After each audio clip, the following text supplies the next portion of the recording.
Well,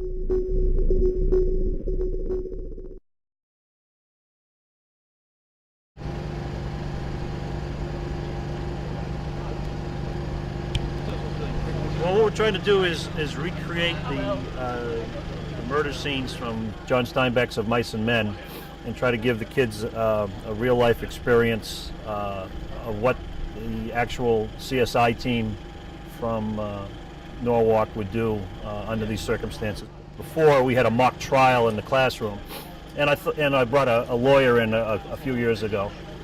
But then, because of the popularity of the CSI series, I thought it would be more appropriate to bring the CSI unit here and have them do that. I'm Officer Jeremy Sally from the Norwalk Police Department. I work for the Youth Bureau. I'm the school resource officer for Brien McMahon High School, and today we're doing a reenactment of the double homicide from the book Of Mice and Men.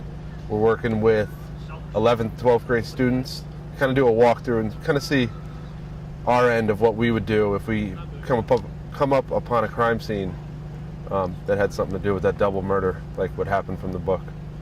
You know, they're not allowed inside crime scenes, obviously, and they can get a view of what we actually do, and you know, all the steps we have to take to process a scene. Where'd that bullet go? All the way in there.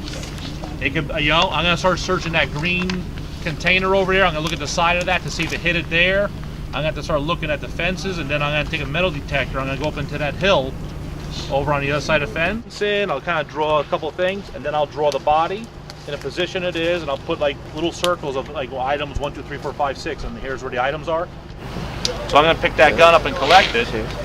We're gonna end up fuming it back at police headquarters using super glue, and then what it does is it makes fingerprints appear. So then I'm gonna end up looking for fingerprints on that. I'm also gonna swab it with like Q-tip swabs. I'm looking for DNA from the person who was holding that.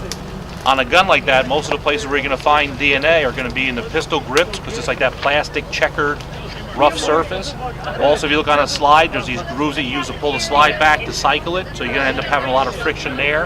I'm going to end up swabbing inside the trigger guard area and the trigger where your finger's touching, in those areas looking for DNA to help me identify who the person, the shooter was.